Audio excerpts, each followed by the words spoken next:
Bonjour à tous, ici Piero San Giorgio. Aujourd'hui, vous me trouvez sur les terres de mes ancêtres en Italie, ici dans le Piémont.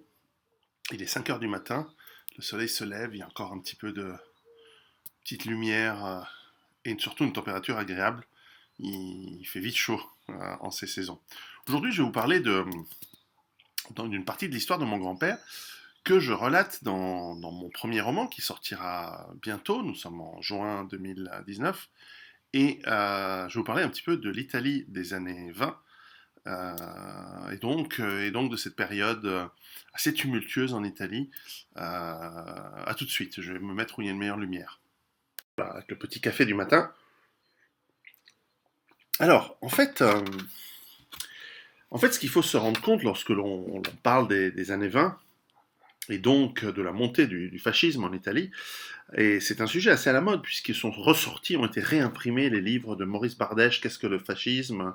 Et c'est un sujet qui reste de toute façon d'actualité, puisque à l'extrême gauche, tout ce qui les contrarie est depuis longtemps, depuis en fait je crois la troisième internationale, euh, est estampillé fasciste. Donc c'est toujours très intéressant d'aller aux sources de l'insulte que nous recevons tous, puisqu'il suffit que vous soyez légèrement à gauche de Lénine, le meurtrier génocidaire Lénine, pour que vous soyez considéré fasciste. Et évidemment, typiquement, puisqu'il s'agit d'une stratégie d'accusation inverse, d'inversion accusatoire, ouais, c'est ça, une stratégie d'inversion accusatoire typique des gens qui ont fondé le communisme et qui sont généralement de gauche, c'est en fait de faire porter à leurs opposants euh, la malveillance, le mal et les crimes que eux-mêmes soit commettent, soit aimeraient commettre. La gauche a toujours été totalitaire, génocidaire, meurtrière, criminelle, et le sera toujours parce que fondamentalement et psychologiquement, lorsque l'on veut le progrès universel, la fin soi-disant idéaliste et utopiste justifie tous les moyens, y compris le fait de tuer des millions de personnes, d'autant plus que c'est souvent une pensée religieuse, dont les sources, d'ailleurs, les sources de Marx, Engels et tout ça sont essentiellement religieuses. Euh, et, euh, et donc meurtrière. Et puis Lénine, on n'en parle même pas. Staline, c'est un petit peu différent, puisque c'est un bandit de grand chemin qui a lui-même pris d'assaut la révolution, qui avait elle-même pris d'assaut la révolution légitime du peuple russe, qui n'en pouvait plus de la guerre. Et d'ailleurs, s'il y a un parallèle intéressant entre la Russie et l'Italie dans ce contexte des années 20, c'est que les deux pays étaient des pays en voie d'industrialisation rapide, alors toute chose restant proportionnelle. C'est-à-dire la Russie est un pays qui, à cette époque, en 1900, voilà, 1917, 1920, était bien plus peuplé et surtout avec un territoire bien plus vaste. Donc la comparaison ne peut pas se faire géographiquement, les cultures sont différentes, encore que euh, il y a en Italie, et tout comme en Russie, un amour de la terre profonde d'où les gens naissent et viennent.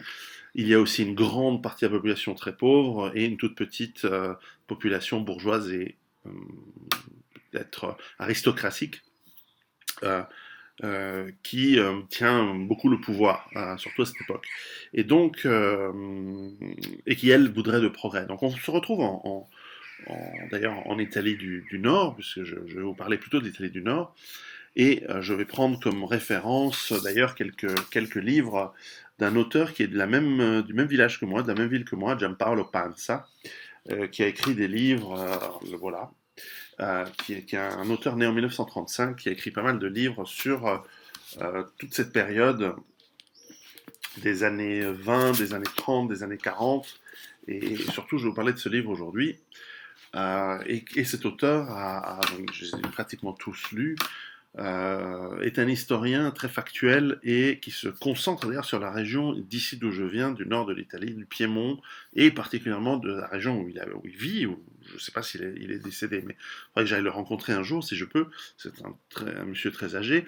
La période de 1900, pardon, l'endroit de Casale e Monferrato, qui est la région à peu près d'où je viens. Alors, donc, pour reprendre la parallèle Italie, et puis on va arrêter sur l'Italie, Russie, c'est que ce qui s'est passé, c'est que en fait, l'Italie, au tournant du 19e, 20e siècle, est un pays extrêmement rural, extrêmement pauvre, avec tout de même quelques classes bourgeoises et aristocratiques qui sont pour le développement de l'industrie, notamment dans les grandes métropoles que sont Milan et Turin. Il faut savoir qu'il y avait une industrie à Naples, mais elle avait été démantelée lorsque le Piémont a colonisé le sud de l'Italie. C'est encore toute une autre histoire dont je ne parlerai pas ici. Mais il faut savoir que, à part ces industries croissantes et cette petite bourgeoisie, ou même grande bourgeoisie qui se développait dans les grandes villes, encore une fois, essentiellement Milan, Turin, et puis un petit peu dans les autres villes, un petit peu à Rome, un petit peu à Florence, un petit peu à Venise, mais à part quelques ensuite chantiers navals comme la Spezia ou Gênes, euh, il y avait très très peu de richesses qui se créaient en Italie. La modernisation, eh bien, elle se faisait là où elle pouvait, mais c'était clairement un pays et une puissance de second ordre, si ce n'est de troisième ordre en Europe à cette époque. Elle n'avait pas de colonies, ou très très peu. Pour peu que c'eût été une bonne chose pour les autres pays d'ailleurs, ce que je doute, mais vous aviez surtout dans les campagnes une grande population agricole qui n'était pas propriétaire de ces terres. Elle était souvent sous forme de métayers ou d'ouvriers agricoles avec leur famille. Et donc vous aviez ces, euh, ces populations agricoles qui étaient pauvres, qui n'étaient pas propriétaires, et qu'on envoie à la guerre en 14-18, alors pour l'Italie c'est 1915, et qu'on envoie dans une guerre qui ne sert pas à leurs intérêts. Et les gens, vous savez, le savent très très bien. Ils se battent pour des nouveaux territoires, pour défendre la nation, mais au fond, ils ne sont propriétaires de rien dans cette nation. Et donc ils sont vite mécontents. En plus, bah, forcément, l'Italie est un pays pauvre, il est donc très mal organisé, avec justement ces grandes différences de classe sociale. Et puis, la guerre se passe mal, en fait, pour l'Italie. Sans l'aide de la France et de l'Angleterre, l'Italie allait la perdre. Ce qui était paradoxal puisqu'elle s'était jetée dans la guerre un peu par opportunisme en 1915 en disant ben voilà, on va mettre notre poids dans la balance puisque le monde entier est ligué contre l'Allemagne, l'Autriche et les Ottomans, eh bien nous allons, et puis la Bulgarie, mais enfin entre la Russie, l'Angleterre, et la France, la guerre devrait être gagnée. Eh bien non, elle a duré encore de 1915 à 1918, 3 ans. Et donc 3 ans et demi même. Et donc il y avait un mécontentement très fort dans la population, et surtout lorsque la guerre s'est terminée, ils sont allés jusqu'au bout, ils ont eu la force et la volonté d'aller jusqu'au bout, eh bien l'Italie n'a rien gagné, si ce n'est des dettes, si ce n'est de l'inflation, et finalement les soldats, quand ils sont rentrés au pays, ceux qui n'étaient pas morts et ceux qui n'étaient pas estropiés, les autres ont retrouvé finalement leur champ comme avant, et des conditions de travail dans les usines encore plus difficiles. Et si l'Italie n'a pas craqué pendant la guerre, ce qui avait été le cas de la Russie, qui a eu une révolution, la révolution de mars, et puis qui a été ensuite volée par les bolcheviks, financés par les grandes finances, hein, en fait, il faut le savoir, c'est assez marrant. L'Italie n'a pas eu de révolution, mais la révolution couvait. Les partis socialistes, qui étaient en fait à l'époque la version soft des communistes, mais c'était la même base finalement électorale et les mêmes mouvances sociales. Encore une fois, ce sont des bourgeois qui mènent la population. Eh bien, le Parti socialiste a pris beaucoup d'ampleur et beaucoup de pouvoir euh, après la guerre, donc surtout en 1919. D'ailleurs, dans ce livre de Gianpaolo Pansa, qui décrit ici à Casale la montée du fascisme, alors ce livre Eia, Eia, Alla, La, c'est un des cris de guerre des milices fascistes. Et donc, on voit bien comment, en fait, le, les socialistes, quand ils prenaient le pouvoir, en fait, ils avaient comme ambition la révolution et d'émuler la Russie, mais aussi la Hongrie, pays qui est en fait un pays assez proche de l'Italie dans sa lutte pour l'indépendance, dans la lutte contre l'Autriche-Hongrie, et qui est un pays qui, à cette époque, en 1919, a eu une révolution bolchevique, socialiste donc, et sous l'égide de Béla Kun, que tout le monde parle de Béla Kun comme étant un Hongrois. Enfin, je suis pas sûr qu'il était tout à fait hongrois, Mais en tout cas, sous son règne très court, il a fait des massacres terribles. Comme tous les régimes socialistes, lorsqu'ils prennent le pouvoir, en fait, ils massacrent la population, ils essayent de consolider en faisant des purges bestiales et en tuant tous leurs opposants, surtout les chrétiens. Et c'est quelque chose qu'on a vu en Russie, c'est quelque chose qu'on a vu en Hongrie et en Italie. Évidemment, on craignait cela. En tout cas, les gens qui avaient un petit peu de propriété, donc très petits bourgeois, et sans parler des industriels et des bourgeois, quand ils ont vu ce qui s'est passé en Hongrie, qui est un pays similaire à l'Italie, géographiquement plus proche que la Russie, ils se sont dit, putain, la vache, on ne peut pas laisser les socialistes prendre le pouvoir. Alors, vous allez me dire, avec cette masse de paysans pauvres, sans terre en Italie, le socialisme devrait bien marcher, puisque l'idée, la base du socialisme, c'est de faire des promesses, d'aller voler l'argent aux riches, alors que ce qu'il faut comprendre, malgré cette pauvreté en Italie, c'est que aucun autre système économique de tous les temps, et donc je parle du libéralisme et ce qu'on appelle souvent du capitalisme, le libéralisme de ces époques-là, hein, c'est pas le libéralisme d'aujourd'hui, eh bien c'est quand même celui qui a créé le plus de richesses en le plus court laps de temps. Et donc ces paysans pauvres, ils étaient pauvres parce qu'ils n'avaient pas encore, la richesse n'était pas encore arrivée jusqu'à eux, mais aussi parce qu'ils faisaient beaucoup d'enfants, et la médecine avait déjà commencé, à partir du milieu du 19e siècle, à éviter la mortalité infantile. Donc là où peut-être en 1800 vous faisiez 8 enfants et 4 survivaient, et que ces 4 enfants reprenaient un petit peu les terres, même s'ils n'étaient pas propriétaires. Enfin, ils continuaient à travailler dans la terre, et puis peut-être il y en avait un qui partait dans un autre pays en Europe ou aux États-Unis ou en Amérique. Eh bien, là, les 8 enfants survivaient, donc vous vous retrouviez avec une grande population dans les campagnes. D'ailleurs, beaucoup partaient à cette époque, dans les années 10, dans les années 20, beaucoup partaient en Argentine, beaucoup partaient aux États-Unis, parce que il fallait absolument manger, et donc il n'y avait pas de travail, il n'y a pas assez de travail, il n'y a pas assez de besoins dans l'agriculture italienne, qui était un petit peu en retard, il faut le dire. Il faut le dire. Et donc, d'ailleurs, dans la région de mon grand-père, beaucoup allaient dans les mines, puisque c'est une région de mines de ciment. Je les ai visités avant-hier, d'ailleurs, c'est assez intéressant. Ils sont fermés aujourd'hui, mais on peut les visiter si on connaît un petit peu. On essaie de faire un projet ici de transformer ces friches industrielles, donc des mines de ciment, dans un lieu de tourisme, d'archéologie industrielle. C'est un projet qui touche pas mal de gens ici qui aimeraient continuer à faire vivre cette région, et donc c'est une histoire importante à raconter. Et donc, cette population restait pauvre. Eh bien, même ces pauvres, au bout d'un moment, ont commencé à en avoir marre des socialistes. Et je donnais un exemple que me racontait mon grand-père, c'est que lors des grandes grèves, lepsus révélateur, lors des grandes grèves de 1919, eh bien, les socialistes, en fait, ont soulevé les campagnes, dans cette région ici, et ont dit aux gens, il faut faire crever les propriétaires pour qu'un jour on leur prenne leurs terres, pour qu'il y ait la révolution. Il faut les faire crever, ces salauds qui nous exploitent. C'est toujours cette dialectique de jalousie, et d'incapacité de créer de la richesse, mais au contraire de vouloir être des parasites sur la richesse qu'ont créé d'autres. Alors certes, peut-être inégalitaire, et certes qui met le temps pour permettre la richesse. D'ailleurs, il y a certainement des réformes qui étaient nécessaires à cette époque. On en arrivera au fascisme dans un petit moment. Et donc les socialistes, les rouges, allaient avec des armes dans les campagnes prendre les paysans et leur dire on vous interdit de travailler sur les champs, de telle manière vous allez ruiner vos patrons et ils seront bien obligés de vous donner les terres.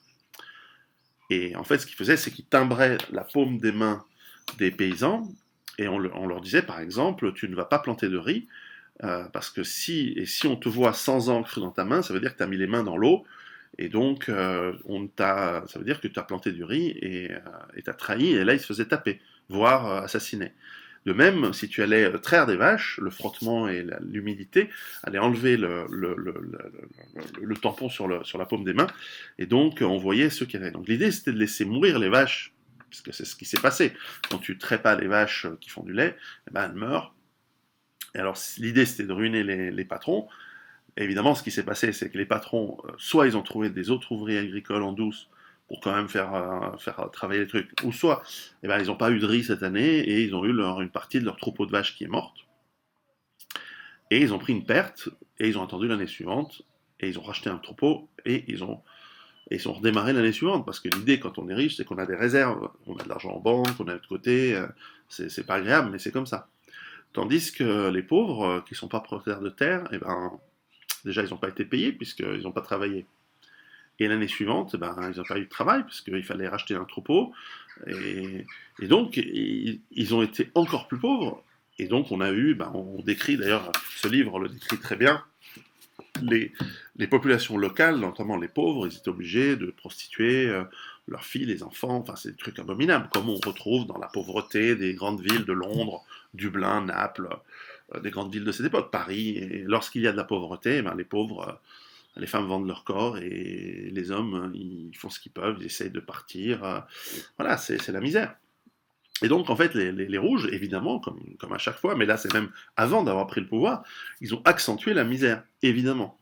C'est juste une logique implacable et une constante historique à travers le monde, que chaque fois que vous mettez des socialistes et chaque fois que vous mettez des gens qui vous vendent blablabla des paroles d'aller prendre le fric là où il est, etc., c'est la misère à chaque fois, parce qu'en fait, ce sont des parasites. D'ailleurs, les fascistes qui arrivent au pouvoir, et même les officiers, le personne qui raconte l'histoire, c'est un officier de l'armée, petit officier de l'armée, un lieutenant, mais qui dit, ces gens, même au front, en 14-18, on ne les voulait pas.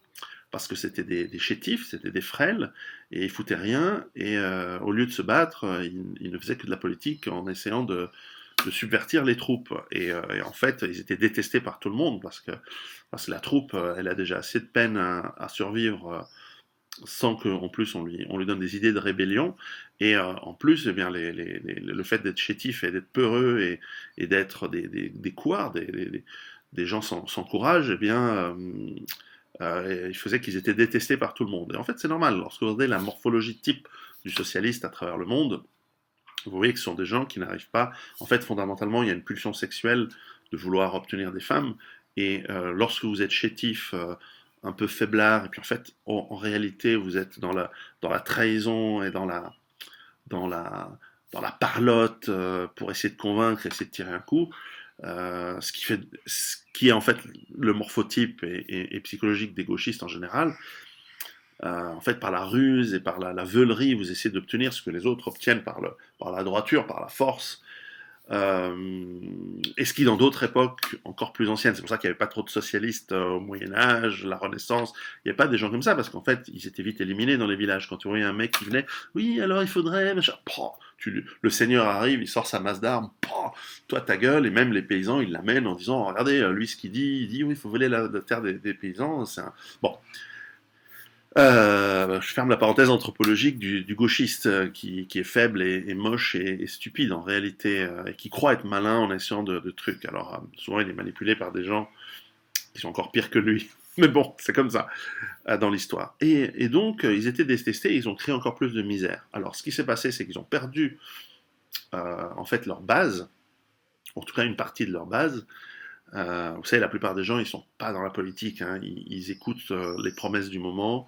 Si on leur donne quelque chose, ils prennent. Si on leur donne rien, ils retournent essayer de trouver du boulot et à survivre. Donc, il n'y a pas vraiment vous savez, les idéologues, en général, ils sont dans la bourgeoisie. C'est des gens qui ont suffisamment d'argent pour ne pas avoir besoin de travailler forcément dur tous les jours. Alors, c'est là où, alors qu'en 1919, les partis avaient fait zéro, le parti fasciste qui venait de se créer avait fait zéro dans les urnes aux élections de 1919, eh bien, les bourgeois et les propriétaires terriens, voyant ce qui se passait, eh bien, ont commencé à financer ce qui s'appelait les fasci di combattimento, c'est-à-dire c'était des petits groupes menés par des anciens, on va dire des troupes spéciales, en fait des forces d'assaut, les arditi, de la Première Guerre mondiale, donc des soldats revenus du front, mais très costauds, des gens qui avaient fait des actions, des coups de poing, un peu comme les nettoyeurs de tranchées en France ou les Stoßtruppen chez les Allemands ou les Autrichiens. Donc des gens costauds, très courageux et qui avaient des médailles, qui avaient un prestige, et revenant, qui ont tiré avec eux d'autres soldats, mais aussi beaucoup de jeunes, des jeunes qui Vous savez, les gens qui ont raté la guerre ont souvent envie de se battre parce qu'ils n'ont pas connu les horreurs de celle-ci. Eh bien, ces groupes, ces faisceaux de combat, étaient très peu nombreux, mais ils avaient peur de rien, ils avaient de toute façon pas d'autre chose à faire, et ils étaient voilà, financés par les bourgeois, on l'explique très bien dans ce livre, qui, pour pouvoir s'acheter un camion, et puis quelques uniformes, quelques, quelques repas parfois simplement, et ensuite ils ont commencé à aller voir les sièges des socialistes, qui étaient dans toutes les villes, et qui étaient bien plus nombreux que les fascistes, hein, bien sûr, et à coups de matraque, on commençait à les déloger, cramer le siège, donc l'immeuble, là où il y avait une permanence du Parti Socialiste, ils arrivaient, ils cassaient tout, ils cassaient la tronche des gens, et ensuite ils mettaient le feu à l'immeuble. Alors pas beaucoup de morts, mais beaucoup de violence. Et donc on voit que de manière très très très basique au niveau du, euh, du voilà, de chaque pays, de chaque village, de chaque quartier des petites villes dans la province, à la violence des rouges a succédé la réaction, si l'on veut, la violence des noirs. L'idéologie n'était pas tellement présente, c'était bien sûr, les fascistes avaient une idéologie qui était très proche du socialisme, puisqu'ils en venaient. Et finalement, le Parti socialiste est issu du socialisme. Le Parti fasciste est issu du socialisme. Mais les gens qui étaient là pour l'action, pour la violence. Ils n'étaient pas tellement des idéologues. Alors bien sûr, ils avaient des rêves de réformes, et probablement des réformes qui, justement, par la finance des petits bourgeois et des industriels, ces réformes incluait les intérêts des bourgeois, et c'est ce qui fait que ce parti a été poussé pour les élections qui ont suivi à prendre plus d'ampleur et surtout avoir le soutien de cercles économiques et politiques qui avaient l'écoute du roi et des aristocrates, mais aussi des grands industriels. Et lorsque, en fait, c'était une sorte de mascarade, cette marche sur Rome qu'a fait Mussolini en 1922, eh bien, cette marche sur Rome, en fait, elle aurait pu être écrasée par l'armée italienne, bien sûr. D'ailleurs, elle était prête à le faire, mais le roi, finalement, sous influence de certains industriels, a dit non, non, on va mettre les fascistes au pouvoir, car ils ont la masse de gens sur le terrain qui ont la violence nécessaire de tenir les rouges. Et d'ailleurs, les socialistes ont fini par disparaître parce que le combat, et c'est là où deuxième phase de combat politique intéressant commence, c'est qu'à partir du moment où Mussolini est nommé au pouvoir, il sera élu dans les élections de 1924, il aura la majorité, mais il n'y a pas eu d'élection en 1922. Il a été nommé, le gouvernement n'a pas pu se faire, le roi a changé de Premier ministre, il a nommé Mussolini, euh, qui n'avait pas de base électorale en fait. Mais simplement, il a fait un coup de force qui a été accepté par le roi, alors que ce coup de force aurait pu être écrasé. Mais ce qui est intéressant, c'est que c'est là où, une fois que Mussolini est arrivé au pouvoir, il y a eu évidemment de plus en plus de violence pour contenir les rouges qui n'étaient pas contents, donc les socialistes. Alors socialistes, communistes, ils faisaient tous un certain bloc, bien qu'il y avait des socialistes dits modérés, dont le chef de file Matteotti qui sera assassiné je crois en 1924 aussi. Où était-ce Oui, en fin 1924. Et donc, et donc il y a eu cette violence politique. Et là, après l'assassinat de ce député d'ailleurs, euh, Mussolini décide qu'il a suffisamment de pouvoir et pour cesser la violence politique, et il va commencer à calmer un grand nombre de ses soutiens politiques, donc d'autres fascistes, de la première heure, des gens très ancrés dans la révolution. Et donc c'est là où le fascisme fait un tournant et en fait dit non, nous allons être en fait un parti relativement bourgeois, tout de même avec les réformes, avec un certain dynamisme, avec une volonté de réformer le pays, ce qu'ils ont fait, ce qui a fait que le fascisme a duré 20 ans, en gros, et la population a été extrêmement satisfaite de cette période, jusqu'à la guerre. À la guerre, ça change, mais c'est pas le sujet d'aujourd'hui. Et donc, cette violence politique a été très forte dans la région ici du Monferrato, que décrit Gianpaolo Pansa, où eh bien, des anciens fascistes, des fascistes de la première heure très idéologues, qui étaient vraiment très idéalistes, eh bien, ils ont commencé à devoir faire face à des fascistes peut-être plus dans la ligne de Mussolini qui changeait, Et il décrit d'ailleurs parfois même des duels au sabre entre ces personnes qui se défient. Et évidemment, le nouveau courant prend le dessus et ces anciens idéologues sont amenés à devoir s'exiler. Certains sont même exilés sur les îles, puisque c'était une tradition du gouvernement de Mussolini lorsque des opposants devenaient trop pénibles, on trouvait un moyen de les coincer, parce qu'il y avait aussi, et le livre le dénonce, énormément de corruption, parce que l'Italie est un pays corrompu, il l'a été il l'est toujours quelque part, peut-être moins maintenant, mais il l'a été en tout cas jusqu'à la période de Berlusconi en 1994. Après, ça a un peu changé, ça a pris d'autres formes. Mais en tout cas, ce pays corrompu, eh bien, comme souvent, c'est le cas de la France, c'est le cas d'autres pays, les, les partis qui arrivent au pouvoir pourraient balayer et nettoyer. Mais finalement, il y a tellement d'argent à prendre dans un État, c'est quand même un grand État, que finalement ils se disent, ben, maintenant qu'on est là, pourquoi se priver?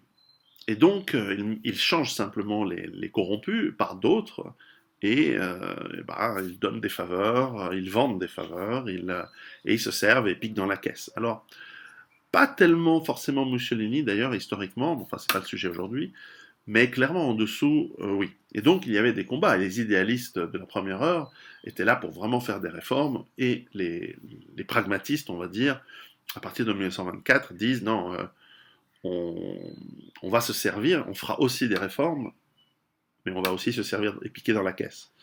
Et donc il y a ce conflit entre les idéologues et les autres, ce qui fait que, je l'ai dit suffisamment longtemps, le fascisme n'est pas ma tasse de thé, puisque c'est un parti étatiste, une pensée étatiste, qui ne correspond pas à ma nature. Alors voilà, mais simplement je décris les faits, et tous les historiens, y compris les historiens de gauche d'après-guerre, eh bien, décrivent la période de fascisme, en tout cas de 1922 à 1940, allez, comme une période où en Italie, ben, les progrès sociaux ont été clairs, ont été importants, et même les communistes et les rouges, eh ben, ils n'avaient plus de base, même dans le, comment dire, dans l'underground, il n'y avait même plus de soutien, puisque les réformes se faisaient, et elles se faisaient peut-être assez lentement et de concert avec les bourgeois et les industriels. Donc il y avait une harmonie économique et sociale avec beaucoup plus d'éducation, avec des réformes très importantes, des réformes qui sont encore aujourd'hui appliquées, hein, dans certains cas. Il y a beaucoup de lois fascistes qui sont encore appliquées aujourd'hui en Italie, dans la lutte contre la mafia, contre la criminalité, parce qu'un État fasciste ne peut pas tolérer d'autres criminels à lui faire concurrence. Donc il y avait toute une série de réformes assez importantes qui ont plu à la population, et puis l'Italie a repris sa place sur le devant de la scène internationale et diplomatique, qu'elle a ensuite jeté aux orties en entrant en guerre. Ça, ce sera un autre sujet, un autre jour. Mais voilà, ce qui est intéressant, c'est que, alors mon grand-père dans tout ça, lui était très jeune, donc le personnage que je campe dans mon roman, qui est en gros mon grand-père mélangé avec une autre personne, parce qu'il fallait densifier un petit peu l'histoire. Mais en gros, ça reste un roman, c'est pas une biographie. Eh bien, lui, il était dans les mines de ciment du Monferrato, et dans ces mines où il y avait beaucoup de socialistes, hein, parce qu'on se plaignait de la sécurité, du manque du salaire, du pouvoir d'achat, il y avait de l'inflation, donc les salaires ils n'augmentaient pas, donc c'était difficile. Alors je décris dans le livre comment ils faisaient, hein, ils avaient des potagers, ils essayaient de faire des sous à droite et à gauche, et surtout ils dépensaient rien. Mais enfin, c'était intéressant de voir que lui, ce qu'il me racontait de cette période, donc il était relativement jeune, puisqu'il est né en 1907, donc il a 10 ans en 1917, donc il fait pas la guerre. Il a 20 ans en 1927, donc il a été très jeune, il a été adolescent lorsqu'il y a eu la montée du fascisme, donc il n'a pas du tout participé à cette période-là, et il était mineur sous la période fasciste, donc il n'a pas vu les grèves, il n'a pas vécu les grèves de 1919, les grèves de 1920, les grèves de 1921, les grèves de 1922. Il y a eu 4 années de grandes grèves rouges terribles dans ces régions, et il n'a pas vu ces violences.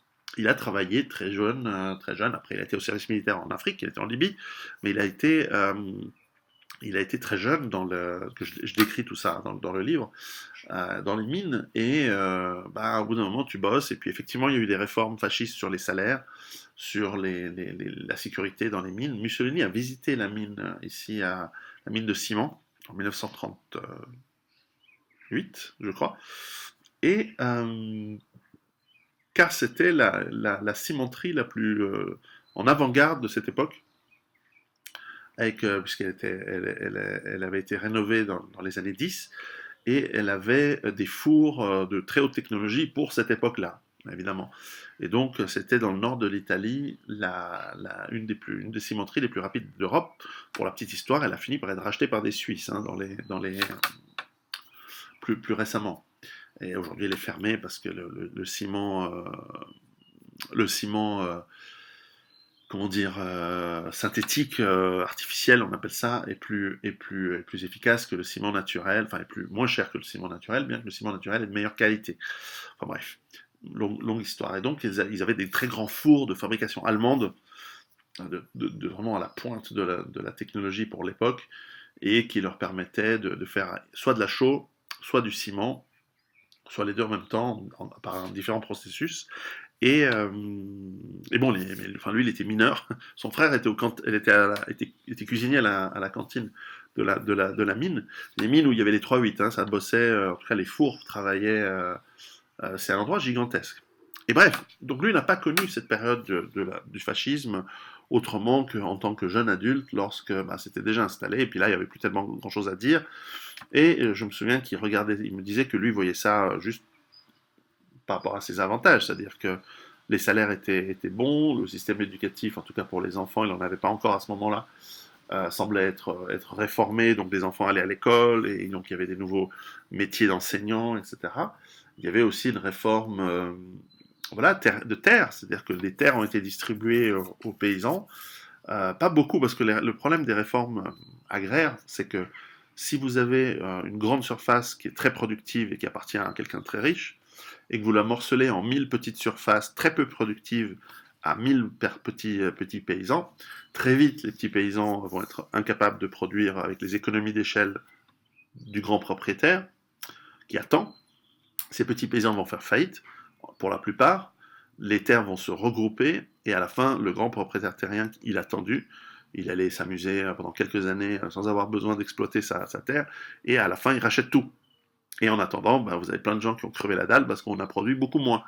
Ça, c'est le problème qu'on a vu dans les réformes agraires depuis que ça existe, depuis Rome, c'est que c'est très très difficile de réformer. Alors, vous allez me dire, si vous êtes les deux socialistes qui regardaient cette vidéo, vous allez me dire, ah oui, mais c'est pas vrai parce que parfois les grands propriétaires, laissaient un grand nombre de terres en friche parce qu'ils n'avaient pas besoin de gagner autant, et donc ces terres en friche auraient pu servir à des plus petites exploitations qui auraient pu les exploiter. C'est possible que ce phénomène arrive aussi. Et il semblerait que les fascistes aient pu relativement bien réformer les terres et réussir à ne pas tout morceler, mais en donner un petit peu à des paysans, probablement ceux qui étaient encartés comme il faut à l'époque. En tout cas, ces réformes ont amené aussi ont coïncidé peut-être avec une industrialisation, une continuation d'industrialisation de l'Italie, surtout du Nord, avec des grands travaux publics qui ont embauché des millions de personnes pour fabriquer les autoroutes, plus de chemins de fer, et beaucoup d'industries liées au chantier naval, où l'Italie s'est développée à cette époque comme étant l'une des premières puissances, alors pas la première, hein, de loin de là, mais une des premières puissances de fabrication de navires, surtout de commerce, un petit peu de guerre, mais plutôt de commerce dans le monde à cette époque. Et donc, voilà, donc c'est une période qui était faste, et puis justement, lorsqu'on est jeune, dans les années 20-30, en fait, je raconte que mon grand-père ne s'intéressait pas tellement à la politique. Au contraire, il s'intéressait plutôt à aller au bal le samedi soir et danser et essayer de pécho de la meuf. Et voilà. Et ça, ce sera une autre histoire. Je raconte ça dans mon livre qui sortira, j'espère, cet été. Il est en traduction en ce moment. Voilà. Donc, c'était un petit peu quelques petites anecdotes sur la montée du fascisme dans la région ici dont je viens, qui a été un fief d'abord rouge, un grand fief socialiste, et puis ensuite qui est passé du rouge au noir, au fascisme. Et on en parlera une autre fois dans la guerre civile, d'ailleurs que décrit Panza dans ce livre-là. La résistance, si on veut, et surtout les crimes commis de part et d'autre, il faut être juste, lorsque l'Italie est partie en guerre civile en 1943, donc après 3 ans de guerre, qui ont été désastreux, et qui ont été d'une incompétence incroyable, l'Italie s'est coupée en deux. Et même dans les territoires ici dans le nord, eh bien vous avez résurgence non seulement des communistes et des socialistes, mais aussi des royalistes hostiles au fascisme. Fascisme pur et dur à ce moment-là. Hein. La République sociale italienne, c'était autre chose que l'Italie fasciste des années 20 et 30. Et donc, et là, c'était vraiment horrible. Là, ça a été vraiment les massacres, les trucs. En tout cas, si vous voulez lire ce livre, je ne sais pas s'il existe dans d'autres langues que l'italien. Giampaolo Pansa, Eia Eia Alala, et super auteur, il écrit très bien et très bon livre. Beaucoup d'historiens italiens sont excellents, surtout les plus récents, parce qu'ils sont factuels et ils écrivent bien. Donc ça, c'est intéressant. Bref, pourquoi c'est important pour nous, cette époque? Eh bien, c'est parce que les troubles causés par une faction politique, surtout celle des faibles, physiquement, moralement, qui utilisent le mensonge, et l'envie, le ressentiment des gens pour se hisser au pouvoir et tout bouffer, et en plus avec des tendances génocidaires et totalitaires, hein, donc la gauche, eh bien, ils sont à nos portes, et ils sont actifs partout. Alors vraiment, de nos jours, la différence entre 1917, 1920 et 2019, un siècle après, c'est qu'aujourd'hui, ils sont encore plus faibles physiquement qu'avant. C'est-à-dire qu'à l'époque, c'était des gens un peu chétifs, un peu faibles, mais enfin, ils allaient quand même au boulot à vélo, ils travaillaient quand même un peu, pour certains, dans les champs et dans les usines, donc ils n'étaient pas, je veux dire, c'était pas des mecs de 40 kilos mouillés. C'était quand même, ça restait encore des êtres humains. Et ils se sont fait piaffer la gueule, mais enfin ils se sont défendus et ils maniaient les armes, etc. Aujourd'hui, quand vous voyez un peu l'extrême gauche ou la gauche aujourd'hui, je veux dire entre le prof de lycée en pull à col roulé, en, je sais pas, en laine de yak et qui fait aussi 40 kilos tout mouillé et l'antifa shooté à la drogue, bah, le jour où la réaction se mettra en place, parce que il va y avoir des événements, alors ce ne sera pas la Première Guerre mondiale, mais ce sera ce que j'appelle l'effondrement, c'est-à-dire des moments extrêmement durs où l'économie va en partie ou totalement s'effondrer. Les gilets jaunes en sont un premier symptôme en France, mais il y a d'autres symptômes qui arrivent.